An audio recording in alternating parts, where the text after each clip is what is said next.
Hello friends, তোমরা কেমন আছো? আশা করি ভালো আছো। তোমাদের আশীর্বাদে আমিও ভালো আছি। এই দেখো, এখানে হচ্ছে আলু গাছ লাগানো আছে। এটা হচ্ছে আলু গাছ। আর এখানে দেখো, এটা হচ্ছে ফুল গাছ।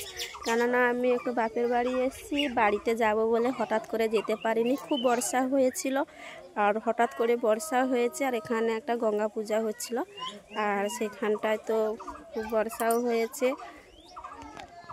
আর একটু হেঁটে হেঁটে যাচ্ছি, তোমরা দেখাবো। এই হচ্ছে দেখো আমার দাদুদের পুকুর। আর আমি তো ভেবেছিলাম আজকের বাড়ি যাব, কিন্তু যেতেই পারিনি। হঠাৎ মাত্র বৃষ্টি এসছে। ভাবলাম তোমাদের আমি বাপেদের বাড়ি একটু পরিবেশটা দেখাই। এই দেখো,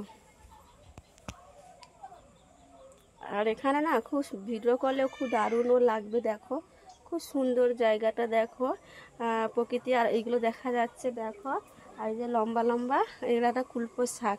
ঠিক আছে, কুলপো শাকটা দেখো অসাধারণ লেগেছে। আর ওইদিকে দেখো খুব সুন্দর জায়গা।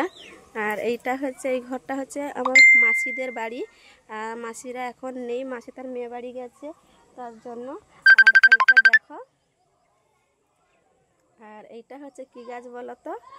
এটা হচ্ছে সপেদা গাছ। এটা তো এত সুন্দর মিষ্টি, সবসময় এই গাছের সপেদাটা হয়। দেখো, এই দেখো কত বড় সপেদা। এটা হচ্ছে সপেদা গাছ। আমার দাদুদের এখানে না খুব সব গাছটা খুব ছিল, এখন গাছ কেটে দিয়েছে। ফল করা গাছ খুব ছিল, আর এখন মানে আমার দাদুর বয়স হয়ে গেছে তো, আর আমার মামা নেই। আর দেখো, আর অনেক গাছও কেটে দিয়েছে। এই সপেদা গাছটা কিন্তু কাটেনি, আর খুব সপেদাও হয়। যা পারে হোক, সপেদা অনেক খেয়েছে, যারা খেয়েছে বলে খুব মিষ্টি, কিন্তু আমি তো সপেদা খাইনি।